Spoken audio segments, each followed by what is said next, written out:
तुंच निंदयानंदिमं चेयनिनंदिशः परमितत्रिपदविंदिकौ नमियो सिद्धिशुभा गुरुवेशे गुपति ज्ञान सहकार तारण धरण समर्थ मुनि गुरु संसार निवार धर्म जुतौ जिनवर परखति अर्थ है जो विनाश भव जो ममल ज्ञान पर देखो गुरु को धर्म को बारंबार नमस्कार। श्री 24 ठाणे जी का अपना वांचन चल रहा है, अपन उसी का मंगल चरण देते हैं। चलिए। ओवं ओवन ओवन विंदे विंदे भवेनं विज्ञानं विनीयं स्वयं उत्पन्नं नन्तानन्त स्वयं च सूर्यं शुद्धं च शुद्धात्मनं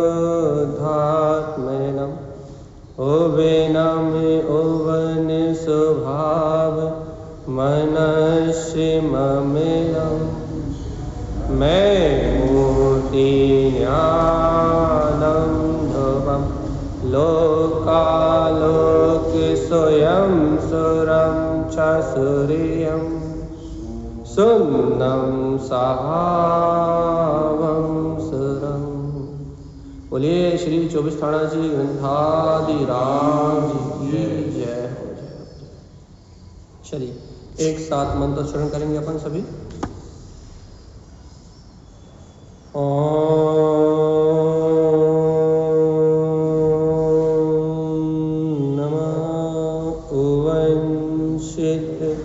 नमो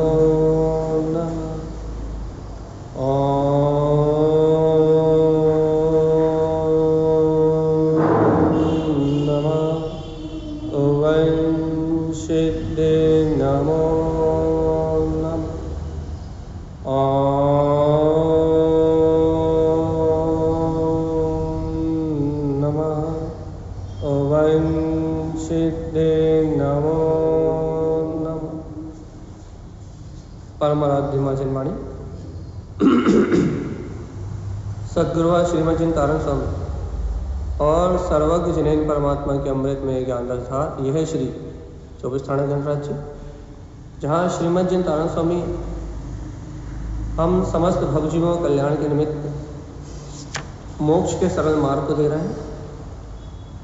अपना वांचन चल रहा है सहकार गुप्त तर्क, जहाँ आचार्य तारण स्वामी साधु पद की साधना को दर्शा रहे हैं कि साधु पद का धारण करने वाला जो साधक होता है वह अपने अवलवली स्वभाव में रमण करते हुए सारी इंद्रिय विषयों को छोड़ के सहकार करता है अपने सहजोपनित अर्थात सहज उत्पन्न अपने सहज सुखी सूक्ष्म अतीन्द्रिय स्वभाव का निर्विकल्प आनंद लेता है भैया।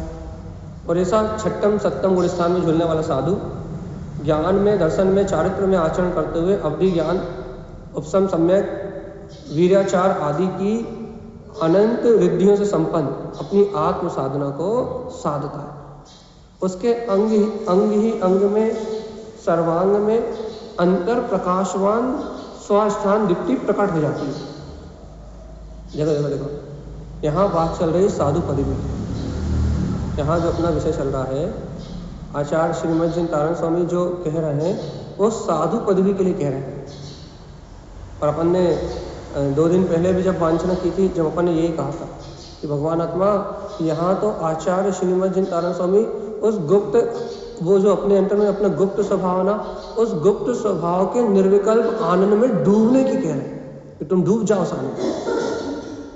साधु पद की साधना के लिए कह रहे हैं भैया, क्योंकि उन्होंने पहले कहा था ना अपना अर्क स्वभाव है, क्या करो अर्कस अर्क स्वभाव उसे सहानुभव में प्रकट करो। अपना अर्क स्वभाव है, अपने कंठ कमल आसन पे अपने मति यान में उसकी स्वीकारता करो। अर्थात मति सम्यक मति करो, मति सम्यक हो, धारणा में आए, कंठ कमल आसन में विराजित हो। फिर क्या कहा था, ये अपना जो अर्क स्वभाव है ये हितकारी है, समीचीन सम्यक ज्ञान से इसकी साधना में रत रहो। हितकारी स्वभाव है, अपने अर्क स्वभाव का विचार करो, दुनियादारी की सल चिंता छोड़ो।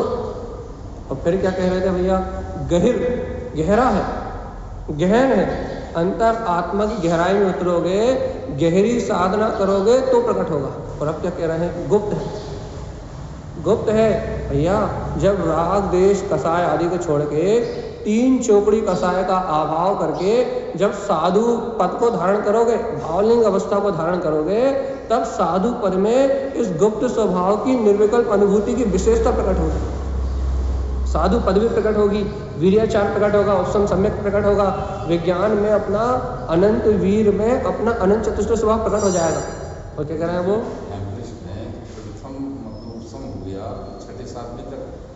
करते हैं, लेकिन प्रथम उपशम होगा, लेकिन द्वितीय उपशम कैसा होता है, वो क्या छूट जाता है, ये कैसे? देखिए भैया, प्रथमोपशम सम्यक होता है जब जीव चौथे गुण स्थान में आ जाए या और विशेष उसकी भाव अवस्था हो। यदि अनंतन बंदी का अभाव कर दे तभी तो प्रथमोपशम हुआ। आप प्रत्याख्यान वर्णन का अभाव कर दे तो कहाँ जाएगा, 5वें में।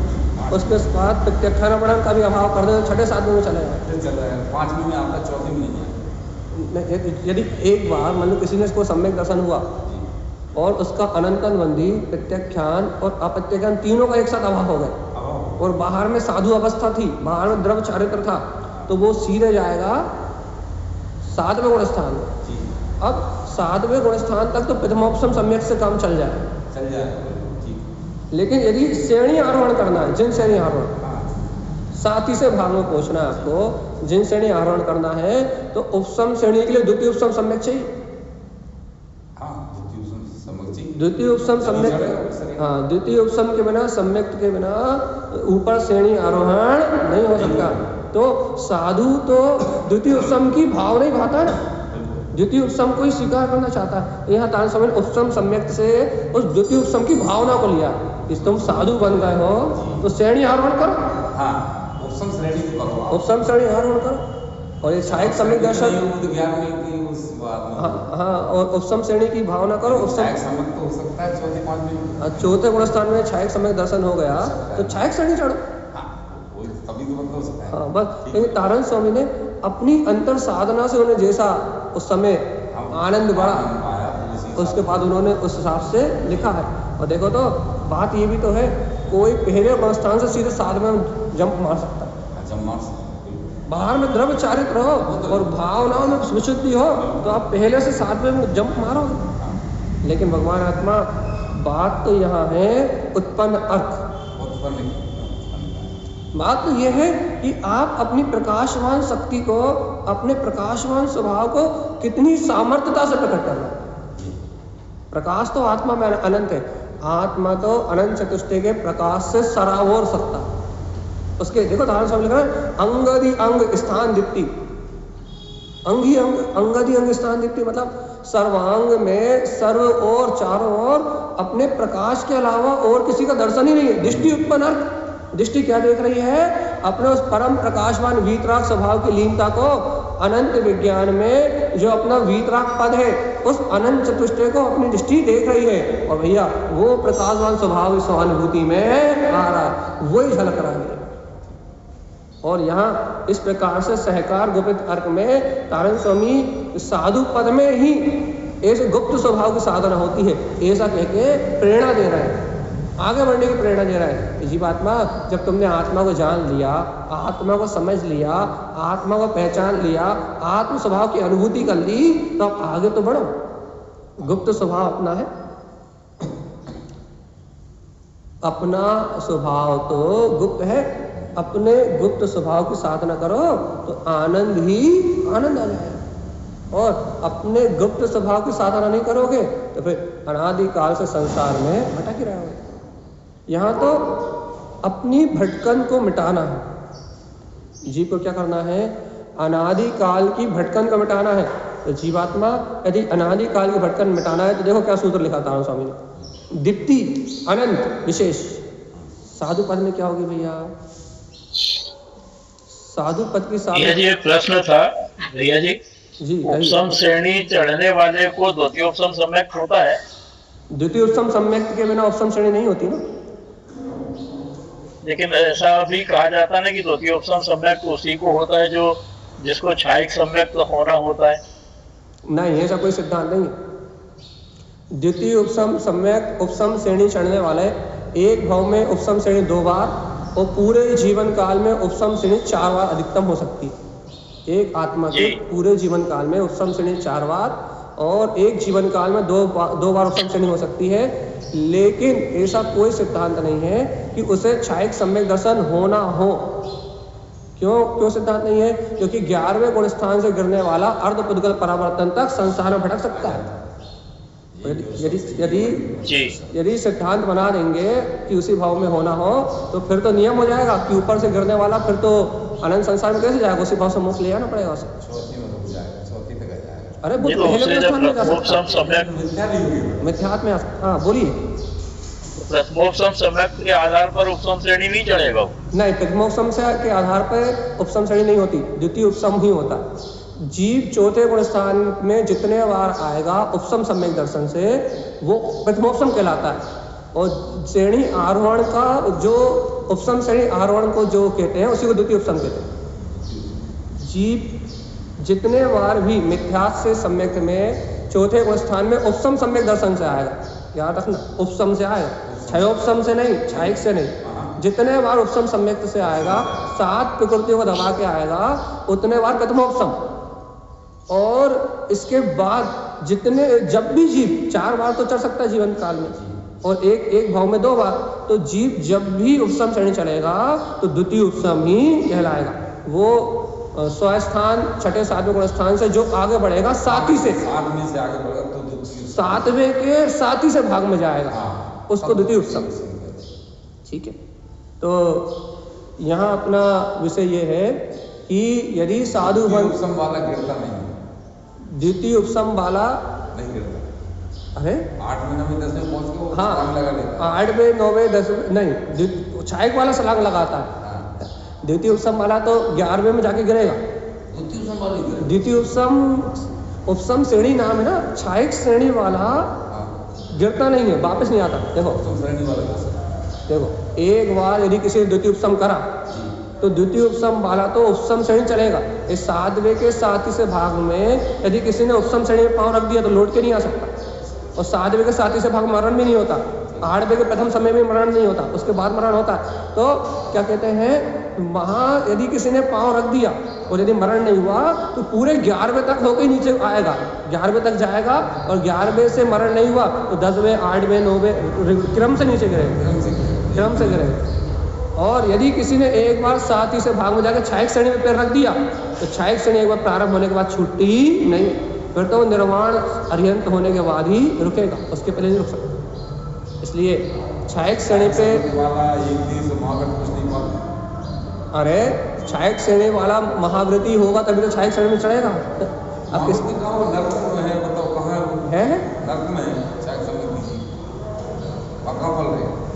आप छायिक सम्यक दर्शन की बात कहाँ कर रहे हैं? हम छायिक श्रेणी की बात कर रहे हैं। अब छायिक सम्यक दृष्टि को तो आप नरकों में पटक दो, कहीं भी पटक दो, वो साधु हो या फिर श्रावक हो, उसका चौथा गुणस्थान कभी छूटने वाला नहीं है। हमारा है वो तो ठीक है। चलिए, तो अपनी बात यहाँ यही चल रही है कि यहाँ तारण स्वामी कह रहे हैं कि चलिए PDF भी आ गई हमारे सामने कि विज्ञान वी पे पदार्थ भी उत्पन्न अर्थ अंगादि अंग स्थान दीप्ति उत्पन्न। क्या? अरे भाई, अपने विज्ञान में स्वरूप का बीजारोपण करो, अपना विज्ञान में गुप्त स्वभाव इसका बीजारोपण करो। यही शुद्ध पद ही अपना शुद्ध पदार्थ है। कहीं मत देखो, दृष्टि कहीं मत दो भैया। देखो तो इस प्रयोजनी स्वरूप को अपनी दृष्टि में देखोगे तो कल्याण होगा। अपने को अपना मार्ग बनाना है ना, तो तारण स्वामी की बात को स्वीकार करना पड़ेगा। क्या स्वीकार करना पड़ेगा? कि आचार्य तारण स्वामी कह रहे हैं, क्या कह रहे हैं भैया, कि अपना विज्ञान में पद देखो और कहीं दृष्टि मत दो। और क्या करो, इस विज्ञान में पद को ही अनुभव में बीजारोपण करो। यही शुद्ध पद है, जो अपना शुद्ध पद है वही अपना शुद्ध पदार्थ है। ऐसे प्रयोजनी पद का अपने हृदय में देखो। और देखो, जब आत्मज्ञानी साधु अपनी अंतर साधना करते हैं तो उन्हें अपना प्रकाशमान स्वभाव स्वानुभूति में आत्मा के प्रदेश प्रदेश में स्व प्रकाश अनुभूति रूप प्रकट हो जाता है। अनुसमीकरण इसी पे दृष्टि रखो। जब तुमने अनुभूति कर ली, अब साधु के लिए बहुत ऊंची दशा है, अपन तो अपनी बात कर रहे हैं। जब तुमने अपनी अंतरात्मा की अनुभूति कर ली, जब तुमने जान लिया कि पर पदार्थों से भिन्न मैं आत्मा हूँ, तो अपनी दृष्टि अपने उस आत्म स्वभाव पर जमाओ ना। बार बार दृष्टि क्यों भ्रमित हो रही है?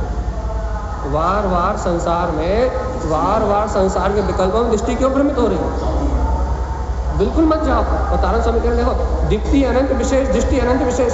देखो भैया, ज्योति स्वरूप अंतर आत्मा, देखो अपन कहते हैं ना आत्मा कैसा है, ज्योति स्वरूप है। तो तारण स्वामी क्या कह रहे हैं कि ज्योति स्वरूप अनंत प्रकाश में अपना आत्मा अरे अपनी दृष्टि में आया है, और ये अनंत विशेषताओं में है।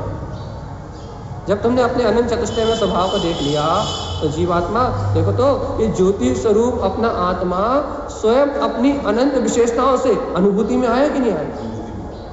अनंत ज्ञान में, अनंत दर्शन में, अनंत सुख में, अनंत वीर में वो स्वयं अनुभूति में आया कि नहीं आया? अब जब वो अनंत चतुष्टय में स्वभाव आत्मा जब अपनी अनुभूति में आ गया तो क्या कर रहे हैं भैया? उत्पन्न अर्क।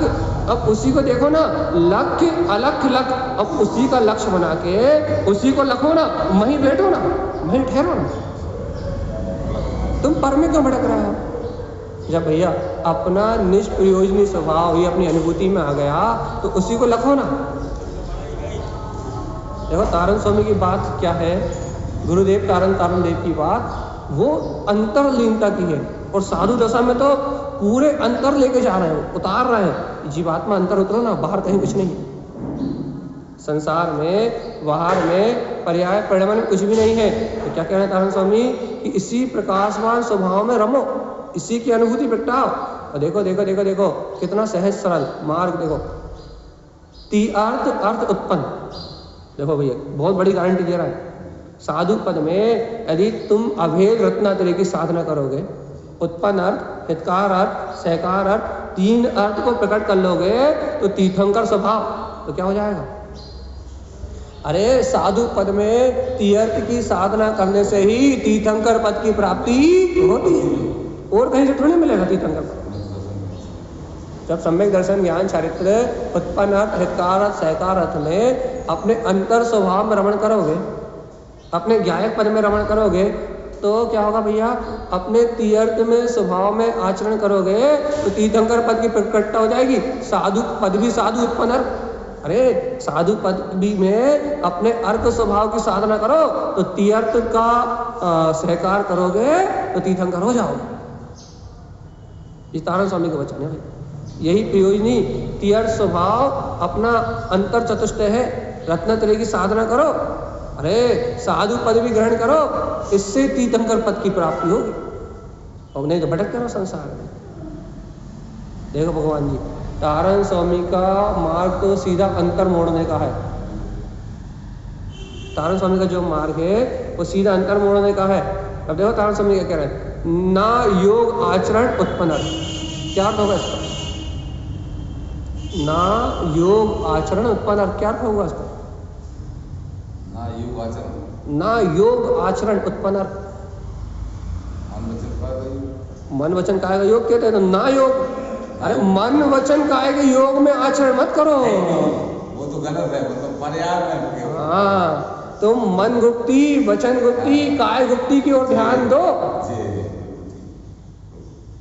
तो मन वचन काय के, हाँ, तुम मन वचन काय के योगों की चपलता में जब तक लगे रहोगे तब तक तुम्हारे योग आचरण नहीं होगा। तुम साधु हो, साधु के लिए संबोधन है कि नहीं है कि तुम साधु हो। अरे तुम यदि साधु हो गए हो तो फिर मन वचन काय के योग रूप चपलता रूप आचरण मत करो। तुम्हारा काम तो समाधि में बैठो, ध्यान लगाओ और तीर्थंकर पद को प्राप्त करो। तुम्हारा काम तो आत्मलीनता में रहने का है। देखो भैया, अब साधुओं के लिए तो बहुत ऊंची बात है। यहाँ तो बात अपनी है कि हमारे मन वचन कहाँ है, हमारे अभी वर्तमान में अपने मन वचन कहाँ है से हटके क्या अपने को भेद ज्ञान की, तत्व निर्णय की स्वीकारता होती है? पर पर्याय से भिन्न आत्मा को देख पाते हैं? स्वीकारता हो तो वो सम्यक दर्शन और क्या है, वो स्वीकारता तो बस वो ही तो कह रहा है। यदि अपन वर्तमान भूमिका में मन से, वचन से, काय से भिन्न यदि अपने आत्मा को देखते हैं तो सम्यक दर्शन का रास्ता बनेगा। और ये तारण स्वामी साधु पद की बात कर रहे हैं। और देखो मन वचन काय से भिन्न होने की बात तो दूर, अपन मन वचन काय से इस तत्व का अभ्यास करने का भी प्रयास नहीं करते कि अपन स्वाध्याय कर रहे हो, चिंतन कर रहे हो या उपास आदि शरीर की साधना कर रहे हो, काय के लक्ष्य से? तत्व को प्राप्त करने के लक्ष्य से, बाहर की क्रियाओं की अपेक्षा से नहीं, बाहर की क्रियाओं करने के लिए नहीं। हम अपने मन वचन काय के योग की चपलता तो अपनी चल रही है, लेकिन अपनी मन वचन काय की चपलता भी अशुभ आश्रम में लगी हुई है। घर, पुत्र, परिवार, दुकान, मकान, जिनसे अशुभ पाप का आश्रय होता है, तो हम मन वचन काय की चपलता से उस अशुभ पाप आश्रम में समय शक्ति लगा रहे हैं। अपन सामायिक स्वाध्याय, चिंतन, मनन इसमें भी अपना उपयोग नहीं लगा। और तारण स्वामी तो कह रहे हैं ना योग, तुम इन 3 योगों को देखो ही मत, तुम तो अंतर में गुप्त हो जाओ और जय जयकार मचाओ। देखो क्या लिखा है, ना योग आचरण उत्पन्न। अरे इन मन वचन काय के योगों की चपलता में आचरण मत करो, अपने प्रकाशमान वीतराग स्वभाव की अनुभूति में डूब जाओ। श्री अनंत श्री सम्यक चरण उत्पन्न। और क्या करो भैया, सम्यक चारित्र को ग्रहण करके इस श्रेष्ठ प्रकाशवान स्वभाव की डुबकी लगा, इससे मुक्त स्वभाव की प्राप्ति होगी। चारित्र के बिना मुक्ति तो नहीं, अपन भी जानते हैं। और देखो चौथे गुण स्थान में जैसे ही जीव आत्म अनुभूति को प्राप्त करता है तो सम्यक दर्शन, ज्ञान, चारित्र तीनों प्रकट होते हैं। तीनों? हाँ, लेकिन सम्यकता चरण चारित्र, हाँ, स्वानुभूति काल में स्वानुभूति हो गई। हाँ, तो जैसे स्वानुभूति होगी तो स्वानुभूति के काल में सम्यक दर्शन, ज्ञान, चारित्र तीनों प्रकट होंगे। लेकिन वो चारित्र कौन सा रहेगा? संयम चरण ना होके सम्यकता चरण चारित्र रहेगा। हाँ, सम्यकता चरण चारित्र। तो जहाँ जीव अपने अंतर की अनुभूति करता है, अपने स्वभाव को जानता है, तो वहाँ कौन सा चारित्र प्रकट होता है भैया? वहाँ सम्यकता चरण चारित्र तत्काल जन्म लेता है। अब देखो, आपने जब सम्यक दर्शन की अनुभूति कर ली, या फिर आपने जब अपने ज्ञान तत्व को स्वीकार कर लिया, आपके श्रद्धान में, ज्ञान में और चारित्र में सम्यक्त आ गया, अर्थात सत्य आ गया, आपका अतीन्द्रिय आनंद वस्तु का स्वभाव आ गया, तो फिर ये बताओ जीवात्मा सुनो तो, जब आपने अपने स्वभाव को अनुभूति में ले लिया है, दर्शन, ज्ञान, चारित्र की समीचीनता को जान लिया है, तो आप बताओ अब ये राग द्वेष कसाय में उपयोग उलझ क्यों रहा है? चौथे गुण स्थान से मार्ग चालू हो जाता है कि नहीं होता? चौथे गुण स्थान से जीव को सत्य का बोध हो जाता है कि नहीं हो जाता? बोध हो जाता, चाहे एक समय को दो समय जो भी हो जाता है। सत्य पता तो लग जाता है ना। चारित्र तो वहाँ पाल नहीं पाता, बाहर का द्रव चारित्र नहीं है, लेकिन अंतर से तो सत्य पता लग जाता है ना। और जहाँ जीव को वो स्वभाव का गाढ़ श्रद्धान हो जाता है, जहाँ जीव को स्वभाव पर गाढ़ विश्वास हो जाता है, तो वो जीव को तो कह रहे हैं, जब तुझे अपने स्वभाव का गाढ़ श्रद्धान हो गया है, तो अब तू ये राग देश की चारित्र मोह की धारा में क्यों उलझ रहा है? ये तो कर्म की धारा है ना, जिसमें तू इसमें जुड़ क्यों रहा है? तू इसमें उलझ क्यों रहा है? तू तो अखंड अवेद अविनाशी ज्ञायक तत्व परमात्मा ही है। तू तो अपने स्वभाव के आनंद में मस्त रहे ना। ये बात है तारण स्वामी की, लेकिन ये तारण स्वामी की बात पकड़ में क्यों नहीं आ रही? कर्तव्य बुद्धि छूटे तो पकड़ में आए। अपनी पर्याय की कर्तव्य बुद्धि, अपनी पर्याय की भोक्तव्य बुद्धि छूटे, जब पर पर्याय की बुद्धि टूटे तब ये बात पकड़ में आए। जीवात्मा पर पर्याय की बुद्धि नहीं टूटेगी तो फिर क्या ये बात पकड़ में आने वाली है?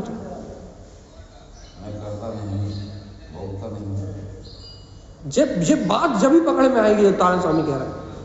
तो तारण स्वामी ने कह दिया श्री अनंत मतलब श्रेष्ठ है अपना अनंत चतुष्टय में स्वभाव। श्री सम्यक चरणम, श्रेष्ठ है सम्यक चारित्र। लेकिन अपने को श्रेष्ठ है अपना अनंत चतुष्टय में स्वभाव, श्रेष्ठ है अपना सम्यक चारित्र में रमणता।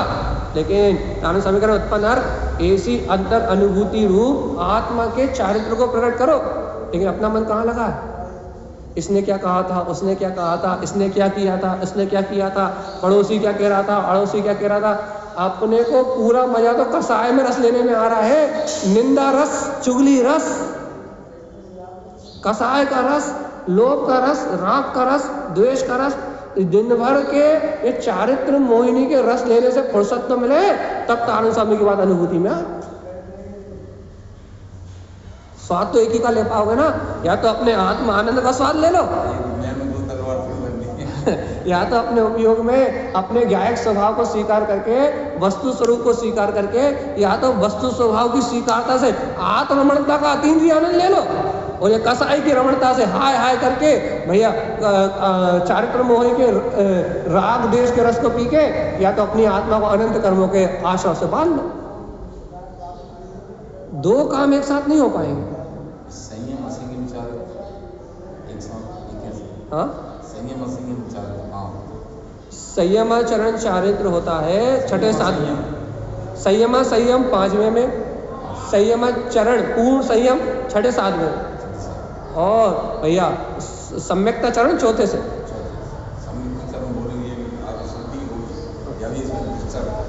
तो सम्यकता चरण जो चारित्र है, यदि वो मिल गया है तो अब भागना मत। क्या क्या करना गुरु महाराज? फिर क्या करना? अर्कस गुपित गुहिज उत्पन्न अर्क। अरे अपना जो अर्क स्वभाव है वो गहरा है, गुपित है, साधु पद में अनुभव में आता है। लेकिन अपन अभी भी भावना तो वहाँ है कि साधु पद की साधना में जो ज्ञानी है, जो योगी है, वो क्या करते हैं? अपने गुप्त गंभीर जो अपना प्रकाशमान स्वभाव है उसकी स्वानुभूति में डूब जाते हैं, उसके आनंद में डूब जाते हैं। इसलिए क्या होता भैया, उनके अंतर से जय जयकार मचती है, और सारे घातिया अघातिया कर्मों का क्षय करके वो संसार सागर से छूट जाते हैं। और अपनी रुचि भैया यदि आगे बढ़ा दो PDF, अपनी रुचि,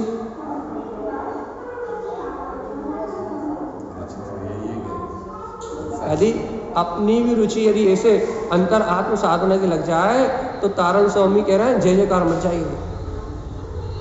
और जीवात्मा यदि आचार्य देव कह रहे हैं अर्क ना विष्टते नर्क, यदि अर्क स्वभाव को नहीं देखोगे तो जीवात्मा 7 नर्क का है, इन 7 नर्कों में जाना पड़ेगा।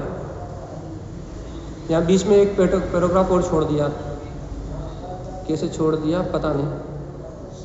अर्कस पंच अर्क स्वभाव, ये वाला पैराग्राफ छूटा है। तो यहाँ तारण स्वामी क्या कह रहे हैं कि अपने अर्क स्वभाव की अंतर साधना में डटे रहो। स्वभाव की साधना मत छोड़ो भैया। ये जो पंच अर्क स्वभाव कहे ना, अपन ने पहले सुन के आए कौन कौन से? अर्क उत्पन्न अर्क पहला, दूसरा कौन सा था? कंठ कमल ठकार अर्क, मति ज्ञान के आसन पे स्वीकार करो कि मैं परमात्मा। तीसरा कौन सा था? हितकार अर्क, अपने हित का विचार करो, और यदि अपने हित का विचार नहीं करोगे तो संसार सागर में सड़ सड़ के मर जाओगे। चौथा कौन सा था? जल्दी, गहन अर्क, गहर अर्क था कि नहीं था? क्या था गहर अर्क में भैया? कि अपना अनंत स्वभाव गहरा है और गंभीर है। अपना स्वभाव गहरा है और गंभीर है। जब गहराई से गंभीर इस स्वभाव की गहरी अनुभूति प्रकट करोगे तब साधु पद आदि आगे मोक्ष मार्ग में आगे बढ़ पाओगे। तो 5वां तब भी अपन ने सुना ना, सहकार गुपित अर्क।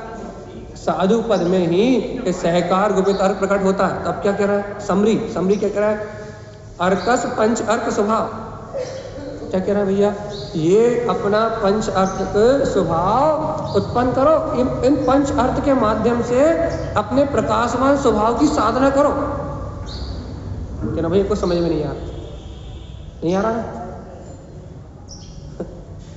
कहाँ से आएगा? शुरू से सुना होता तो आता। अरे इतना तो स्वीकार करो कि अपने अंतर में अपना प्रकाशमान स्वभाव है। 5 अर्क जिसके नाम दिए हैं, अब आपने नहीं सुना, आपको नाम समझ में नहीं आ रही, लेकिन ये तो समझ में आ रहा है ना कि वो प्रकाशवान हितकारी स्वभाव मेरा है। इतना समझ में आ रहा है? वो जो गुप्त है वो मेरा है, मेरा है, जो स्वानुभूति में आ रहा है वो मेरा है, वो मेरा है, अनुभूति जो मति ज्ञान में के आसन पे बैठ रहा है वो मेरा है, जो अर्क उत्पन्न अर्क में है वो भी मैं हूँ, जो हितकार अर्क में है वो भी मैं हूँ, जो कंठ कमल अर्क में है वो भी मैं हूँ, जो गहिर अर्क में है वो भी मैं हूँ, और जो गुपित अर्क में है वो भी मैं हूँ। ये तो समझ में आ रहा है कि नहीं आ रहा? नहीं आ रहा? गहरे अर्क में हो, गुप्त अर्क में हो, भैया कोई से भी अर्क में हो, वो अर्क का मतलब मेरी प्रकाशमान सत्ता, मेरा सार स्वभाव भगवान आत्मा, जो तत्व का सार है वो सार स्वरूप परमात्मा, वो मेरी गायक सत्ता है ना। और तारण स्वामी कह रहा है कि पंच अर्क के माध्यम से इस भीतराग स्वभाव को उत्पन्न करो। देखो भाई देखो, अर्क स्वभाव है अनंत। देखो देखो, अब बहुत अच्छी बात कह रहा है। ऐसे अर्क स्वभाव को यदि अपनी अनुभूति में प्रकट करोगे तो क्या होगा? अनंत चतुष्टय क्या प्रकट हो जाएंगे? अपने प्रकाशवान स्वभाव को या अपनी स्वानुभूति में प्रकट करोगे तो क्या प्रकट होगा? तो तारण स्वामी कहते हैं सुनो, यदि अपने प्रकाशवान स्वभाव को अपनी अनुभूति में देखोगे, साधु पद की तैयारी करोगे, पंच अर्क स्वभाव से अपने स्वभाव को साधोगे, इन पंच अर्क की साधना करोगे तो क्या होगा भैया? देखो, अनंत चतुष्टय क्या प्रकट होगा? भाई किसको चाहिए? धन दौलत चाहिए क्या ना? अनंत चतुष्टय किसको चाहिए? तारण स्वामी कह रहा है क्या प्रकट होगा? अनंत चतुष्टय 46 गुण। अनंत परमात्मा के 46 गुण होते हैं। अरे अनंत चतुष्टय प्रकट हो जाएगा, 4 घातीय कर्मों का नाश हो जाएगा, 46 गुण प्रकट हो जाएंगे भगवान जी, और सिद्ध शुद्ध तीर्थंकर उत्पन्न, और अपने सिद्ध शुद्ध स्वभाव के अनुभव से तीर्थंकर पद की प्राप्ति हो जाएगी। उत्पन्न अर्क स्वभाव क्या करो भगवान आत्मा?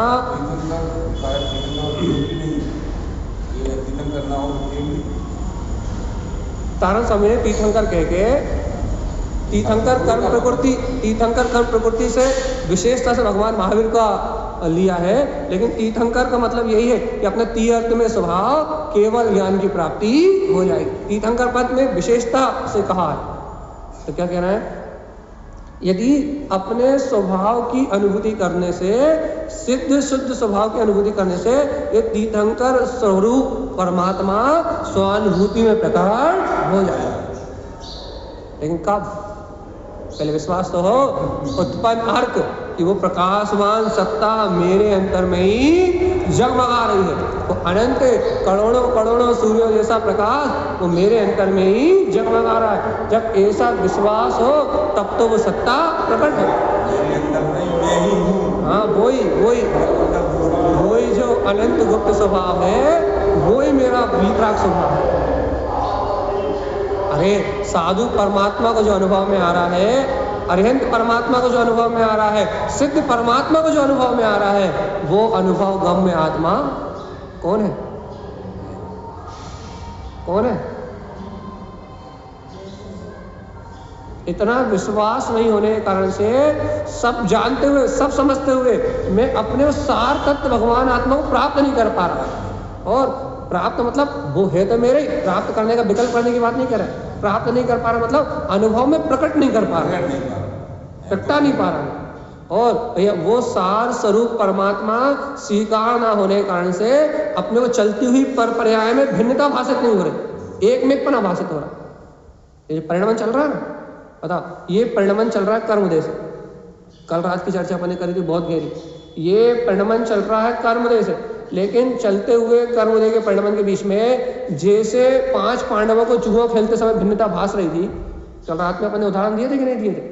जैसे राम को मुर्दा लेके घूमते समय भी भिन्नता भास रही थी, अपन ने ये उदाहरण दिए थे ना। जैसे 5 पांडवों का दिया था, राम का दिया, भरत चक्रवर्ती को पूरे 6 खंड के बीच में रहते भिन्नता भास रही थी कि ये सारी कर्म की धाराएं हैं और इसी समय निकल के खत्म हो जाने वाली है, और मैं तो शाश्वत स्वरूप परमात्मा ही हूँ। ऐसी भिन्नता अपने को नहीं भास रही। वैसे ही आनंद अपने को क्यों नहीं आ रहा? वो भी तो 14 कुटिल स्थान में थे, वो भी तो अपने ऐसे घर पुत्र परिवार के सहयोग में थे, उन्होंने भी तो अपने प्रकाशवान स्वभाव को अंतर अनुभूति का विषय बना के अनुभव गम में आत्मा को स्वीकार करके उन्होंने भी तो अपने कल्याण का मार्ग बनाया था कि नहीं बनाया था? अपने को क्यों नहीं आ रहा भैया? तारण स्वामी कह रहे हैं भैया साधु पद को धारण करो तो क्या होगा, अनंत चतुष्टय 46 गुण शुद्ध स्वरूप के सिद्ध स्वभाव के अनुभव से तीर्थंकर पद प्रकट हो जाए। लेकिन जब तुम उस सार स्वरूप परमात्मा को अनुभव में लोगे तब तो होगा। मिथ्या दर्शन, मिथ्या ज्ञान, मिथ्या चारित्र में जुड़ के अर्थात पर पदार्थ में पर पर्याय में जुड़ के यदि दुनियादारी के विकल्प में उलझे रहोगे तो 3 काल में भी अनुभव होने वाला नहीं है। रुचि तो लगे कहाँ की? प्रकाशवान सत्ता की। संसार में अंधकार है। आप अपन देखो संसार में अपन उठ रहे हैं, बैठ रहे हैं, खा रहे हैं, पी रहे हैं, ये 16 नाते, ये 16 संस्कार, ये बाहर की नाना प्रकार की क्रियाएं, पूजा विधि, शुभ भाव अशुभ भाव, ये जो अपन सब कर रहे हैं ना, ये संस्कार है। और इस संस्कार का नाम पता है क्या है? घातिया कर्म के आवरण को संस्कार कहते हैं। ये आवरण, ये अपने संस्कार का मतलब क्या मालूम है? संस्कार का मतलब है अज्ञान, अंधकार, अंधकार, अंधकार। जो अपने को खाने पीने, सोने, जागने, उठने, बैठने, ये बाहर के जितने प्रपंच फैलाने के जितने भी संस्कार हैं, इस संस्कार का नाम है अज्ञान, अंधकार। और इस अंधकार से मुक्त होने का नाम, इन संस्कारों को तोड़ने का नाम है साधना। साधना काय का नाम? जब जीव इन संस्कारों को तोड़ के इन संस्कारों से बाहर निकलता है, शुभ अशुभ संस्कारों को तोड़ के इस संस्कारों से बाहर निकलता है और अपने ज्ञाय तत्व भगवान आत्मा की निर्विकल्प स्वानुभूति के बल पे आगे बढ़ता है, या तत्व के श्रद्धान के बल पे मिथ्या मान्यताओं को, मिथ्या क्रियाओं को उखाड़ के फेंक देता है, तब उसका मोक्ष मार्ग आगे बढ़ता है। जब तीर्थंकर दशा प्रकट होती है। और नहीं तो भगवान जी ये देखो, ये कर्तव्य भोक्तत्व की मानता है तो नरक ले जाएंगी, तीर्थंकर नहीं बनाएंगी। मैं ही करता, मैं ही करता, मैं ही मालिक, ये दुनियादारी का राग तो नरक लेके जाएगा भगवान जी। जैसे तारण स्वामी सावधान कर रहे हैं, आगे देखो क्या लिखा, अर्क ना दृष्टिते स्वभाव। अब देखो चैलेंज है, सर्व स्वभाव अर्क न दृष्टिते नरक गता। यदि तुम इतना सुनने के बाद भी आलसी बने हो, प्रमादी बने हो, नींद ही नहीं खुल रही, काम ही नहीं हो रहा है, तो तारण स्वामी कह रहे हैं यदि इतना सुनने समझने के बाद भी अर्क ना दृष्टिते स्वभाव, यदि तुम अर्क स्वभाव की ओर दृष्टि नहीं देते, सर्व स्वभाव अर्क ना दृष्टिते, चारों ओर अपने प्रकाशवान स्वभाव की आराधना में आपका चित्त ना लगता, तो क्या होगा? नर्क गता। तो कहाँ जाओगे? नर्क जाएंगे। यदि इन संस्कारों में ही गाड़ी उलझी पड़ी है, खाने पीने, सोने, जागने, पूजा पाठ, क्रियाकांड, बाहर के आडंबर में पूरा मन लगा हुआ है और अपने वीतराग चैतन्य स्वरूप की प्रतीति नहीं आती, अपने ज्ञायक तत्व का, अपने चिदानंद आत्मा का झनझनाता हुआ अंतर में प्रकाशमान स्वरूप का अनुभव नहीं आता। तो तारण स्वामी कह रहे हैं, सुनो सुनो सुनो, सर्व स्वभाव अर्क ना दृष्टिते। इतनी अर्थ की महिमा कही, पंच अर्थ की महिमा कही कि नहीं कही? ऐसे पंच अर्थ की महिमा कही, इसके बाद भी ये तुम्हें सार स्वरूप भगवान आत्मा स्वीकार नहीं होता, पर पर्याय से भिन्न अपनी ज्ञायक सत्ता का बोध नहीं आता, तो तुम बाहर की क्रियाओं में लगे हुए हो, बाहर के संयोगी परिणाम में लगे हुए हो, तुम्हें अपनी अंतरात्मा का स्मरण नहीं आता, तो अर्क सर्व स्वभाव अर्क न दृष्टिते नर्क, सर्व प्रकार से अपने आत्मा को ना देखने का नाम ही नर्क है। कौन कौन सा नर्क है भैया? पंचम, छठम, सप्तम नर्क गति। कहाँ जाओगे? 5वें, 6ठे और 7वें नर्क। अभी नहीं जाने इस पंचम काम कर रहे हैं, ये निकाल लिया आपने।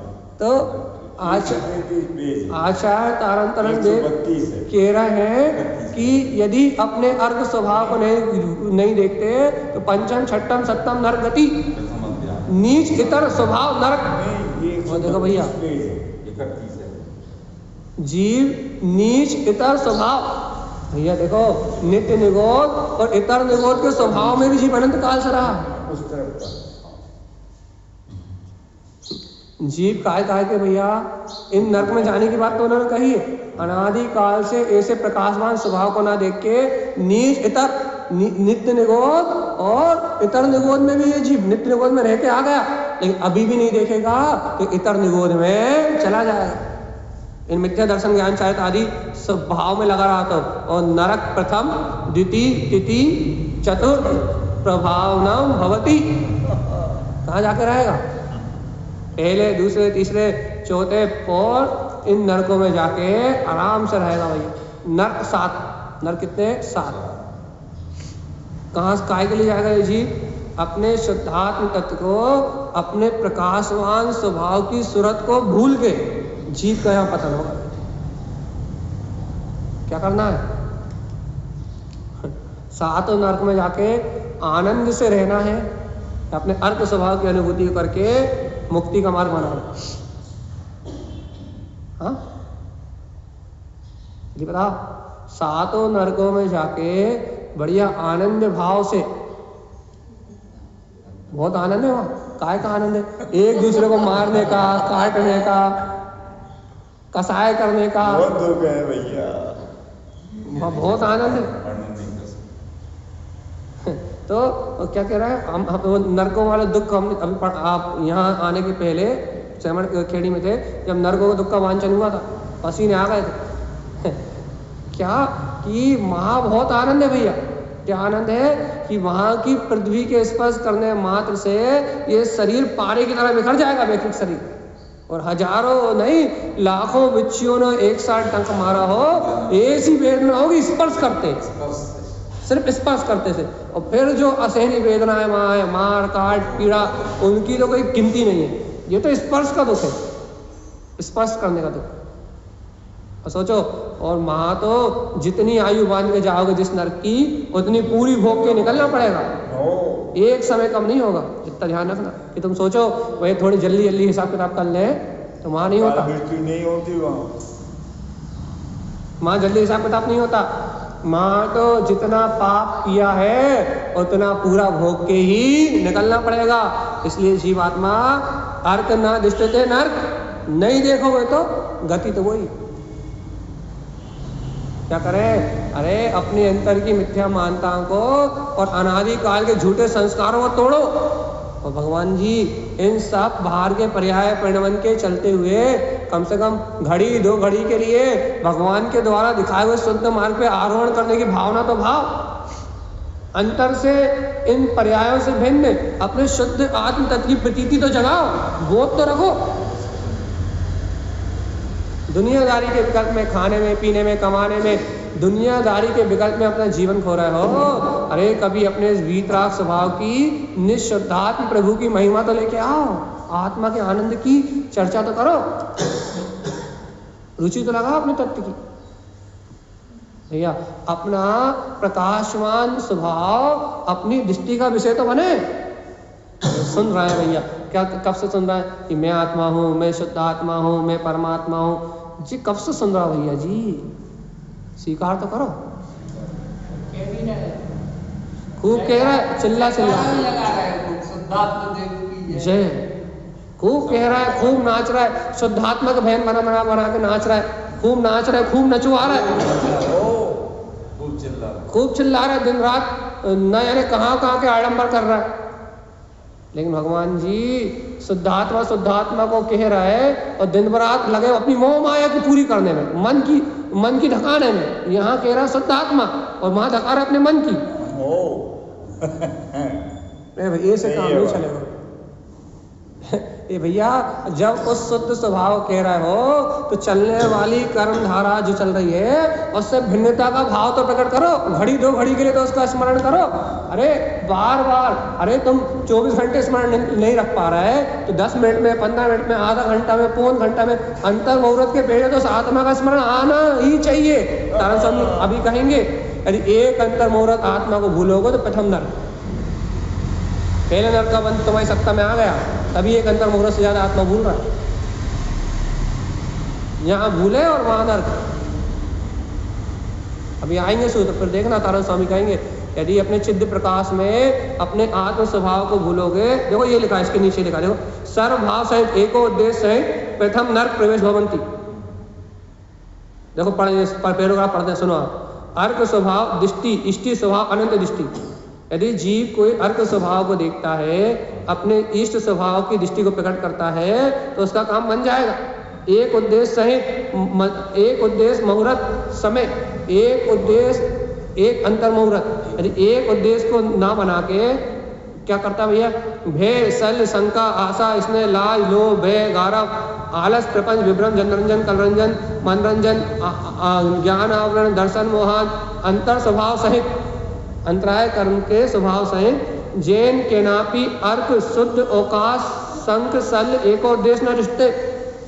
क्या करता है, जो एक उद्देश्य सहित अपने इस स्वभाव को नहीं देखता, वे कहा जाता भैया सर्वभाव सहित एकोद्देश्य सहित प्रथम नरक प्रवेश भवती। कहा जाता है शंकर करे, शल्य करे, सब इसमें। तो देखो क्या लिखा नीचे, शुद्ध दृष्टि अर्क पंच भाव संपूर्ण। यदि भगवान की वाणी सुन के गया, शुद्ध दृष्टि पूर्वक गया तो कोई बात नहीं, वापस निकलेगा। और लेकिन भगवान जी यदि मुहूर्त भय बिली कछु संक जय जीव शुद्ध दृष्टि अर्क स्वभाव एको उद्देश्य न रिश्ते, यदि एक मुहूर्त के लिए अपने शुद्ध स्वभाव को नहीं देखता, सर्व सहकार प्रथम नर मुहूर्त समय शुद्ध दृष्टि क्या करता भैया, कर लो कल्याण अपना। यदि एक अंतर मुहूर्त अपनी आत्मा को भूल रहा हो तो पहले नरक में जाने की व्यवस्था बन गई। ये कौन सी आत्मा, कहाँ है आत्मा? आत्मा का नाम से डर लगता है, रात में आत्मा कोई नाम ले दे तो भूत दिखाई देते हैं। ओ सही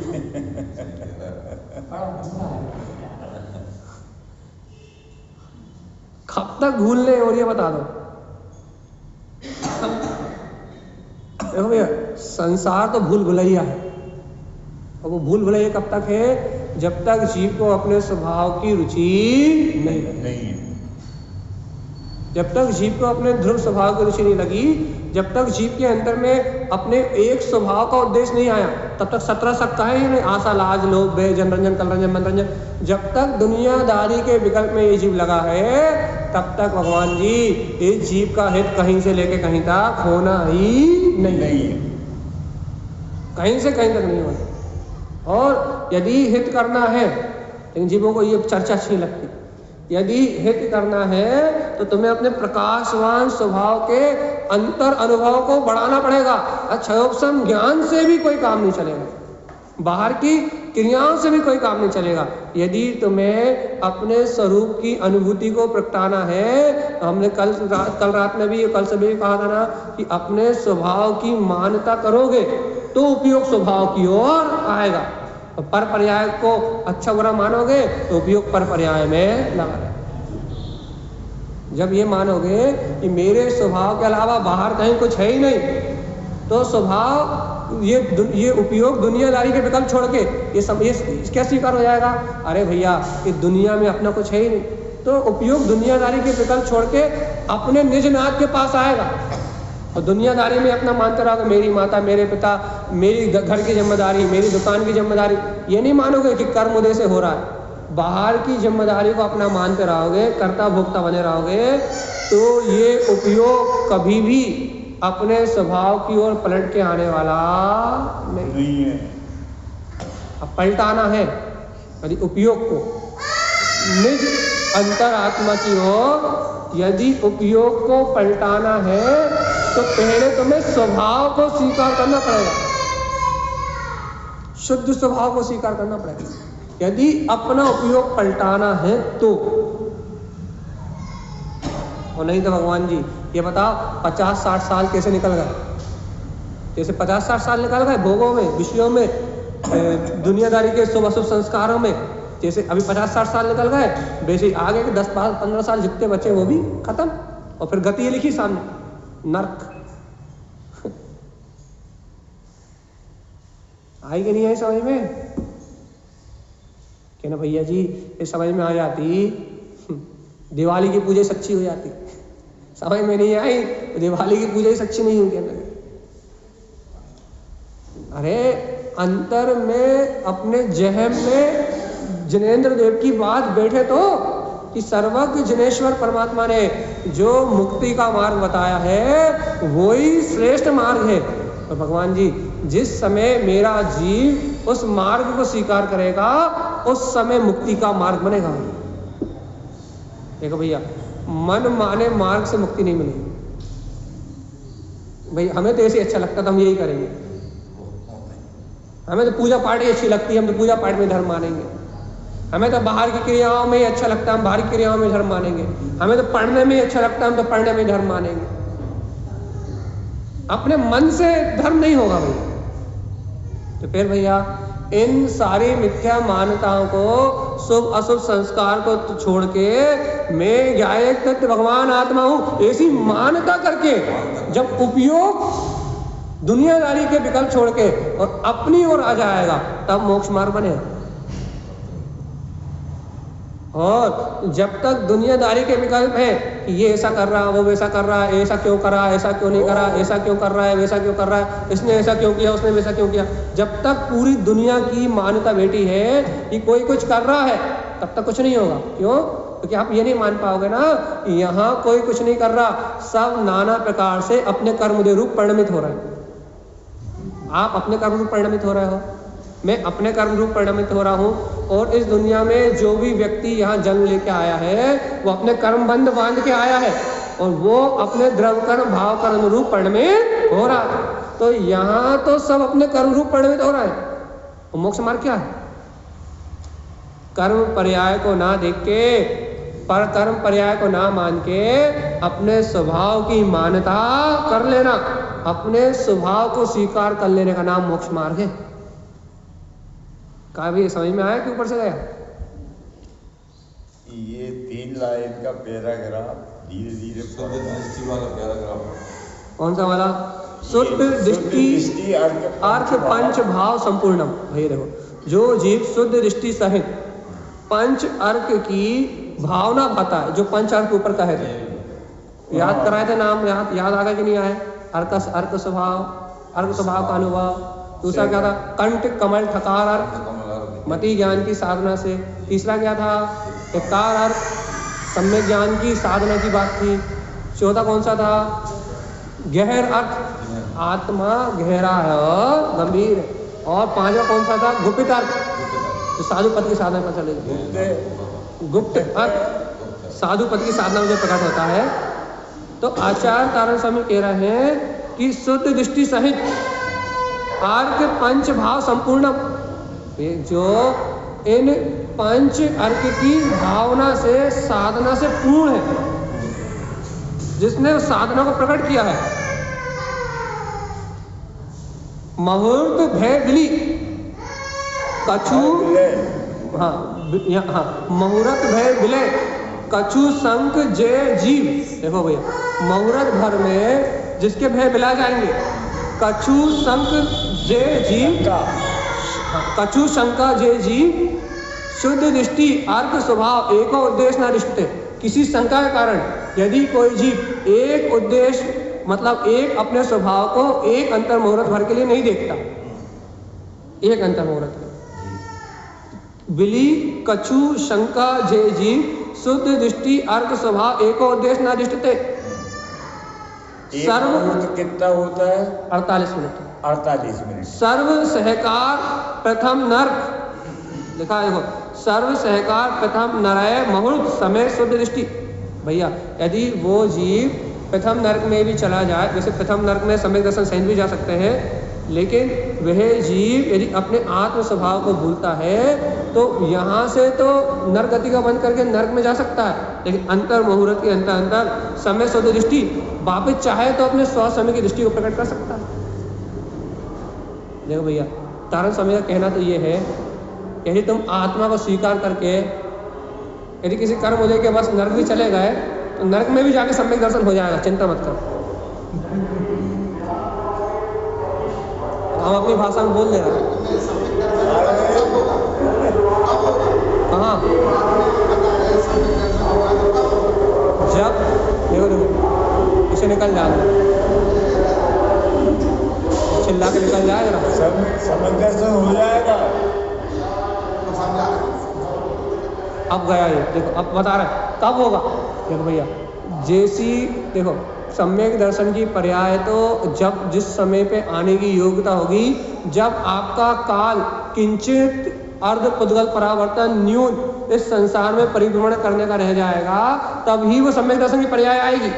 लेकिन ये कब होगा? पुरुषार्थ की अपेक्षा से जब अपने जीवन में ये वीतराग वाणी की अनुबोध न होगी, अपन अर्थ स्वभाव का सहकार करेंगे तो अपनी होनहार काल लब्धि और उस समय जाति स्मरण ज्ञान जो अपन ने यहाँ सुना है वो देश न लब्धि काम में आएगी, और वो देश न लब्धि नर्क में भी ये वेदन करा देगी। ये बाहर के होने वाले कष्ट से भिन्न मैं आत्मा सुख स्वरूपी हूँ। बस इतना ही तो बोध आता है माँ और कुछ थोड़ी ना आता वेद, माँ प्रवचन थोड़े नहीं याद आते, माँ सम्यक चिंतन थोड़ी ना होगा। अच्छे सुनो, वहाँ सम्यक चिंतन नहीं होगा, ना वहाँ अरियंत की आराधना होगी, ना सिद्ध की आराधना होगी, ना पंच परमेष्टि की आराधना, कुछ नहीं होगा। वहाँ क्या होगा? मैं आत्मा हूँ। ना जनवाणी याद आएगी जो अपने सुनी, क्षय उपशम ज्ञान, बुद्धि कुछ याद नहीं आएगी। क्या याद आएगा? ये देशना लब्धि से जो अपन ने यहाँ वीतराग वाणी को इस समय ग्रहण किया ना, रुचि पूर्वक, लेकिन जिसने ग्रहण किया उसकी होनहार खिलेगी, काल लब्धि पकेगी। और क्या होगा भगवान जी? जाति स्मरण से होगा, या फिर रावण जैसे जीवों को संबोधन करने प्रत्येक सीता का जीव आएगा, तो ऐसे जीवों को संबोधन करने के लिए जब आएगा कोई भी, तो उस संबोधन के काल में सिर्फ इतना याद आएगा। क्या याद आएगा? क्या याद आएगा? क्या याद आएगा? कि ये सारे नर्क के दुख से भिन्न तू प्रकाशवान चेतन सत्ता है। भैया मालूम है, अपन ने पैथमानु योग जब हमने पढ़ा था, जब देखा था कि वो पितेंद्र का जीव रावण के जीव को, लक्ष्मण के जीव को उठाकर ले आना चाहेगा, लेकिन भगवान जी वो वहाँ ज्यादा रुक नहीं सकते, और उनके प्रकाश को देख के नार की इधर भग जाएंगे। ये लोग भी डर के भाग रहे होंगे, लेकिन जब वो संबोधेगा, इन्हें याद दिलाएगा, तब इनको सम्यक की प्राप्ति हो जाएगी। और बाकी नार के जीव तो इन्हें देख के डर के भाग जाएंगे, प्रकाश देख के डर के भाग जाएंगे। हाँ हाँ, काल लब्धि पक गई तो होगा, होगा ही होगा। यदि आपने आज अनुमोदना करके यदि अपनी काल लब्धि को पका लिया, अपनी होनहार को जागृत कर लिया, और आपके हृदय में बीजारोपण हो गया इस प्रकाशवान स्वभाव का, तो आपको आज आपकी जो सम्यक मानता हुई है, कल उसका फल अनुभूति के रूप में मिलेगा ही मिलेगा। इसलिए कहते हैं रुचि पूर्वक तत् अभ्यास करो। कच्छु नहीं रखा बाहर में, दुनियादारी में कुछ नहीं रखा। रुचि पूर्वक तत् अभ्यास करो, लेकिन रुचि पूर्वक, क्षयोपशम ज्ञान की बुद्धि में नहीं।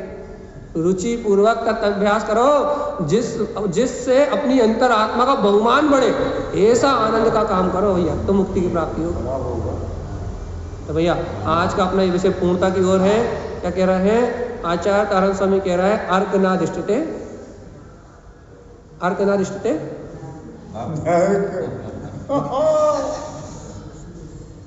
अर्क नहीं देखोगे तो नरक तो जाने। इसलिए भैया चलते फिरते उठते बैठते कोई क्रिया नहीं करनी बाहर की। पार होने वाला परिणमन कर्मोदय जन्म है, लेकिन इस परिणमन से मैं आत्मा क्या हूं? एक में कर्ता भोक्ता, इस परिणमन का स्वामी, पाठ करने वाला। पाठ निपट जाए, इतने नियम पूरे हो जाए, इतने जाप हो जाए, तत्व की रुचि नहीं है तो क्रियाकांड करने वाला, आडंबर करने वाला कौन हूं? इस सारी पर्याय और परिणमन की धारा से मैं आत्मा, गायक स्वभावी आत्मा अलग ही हूं। जीवात्मा जब तक क्रियाकांड आडंबर में धर्म मानोगे, तब तक तारण स्वामी की बात स्वीकार नहीं होगी। बोले तुम कह रहे हो स्वीकार हो भी रही है, तो ऊपरी ऊपरी स्वीकार होगी, तो तुम्हारी प्रतीति में नहीं आएगी। क्योंकि यदि प्रतीति में लाना है तो अपने संस्कारों में आग लगानी पड़ेगी, तो ही वो अनुभूति का विषय बनेगी। तो संस्कार में आग नहीं लगाओगे तो स्वानुभूति का विषय नहीं बनेगा।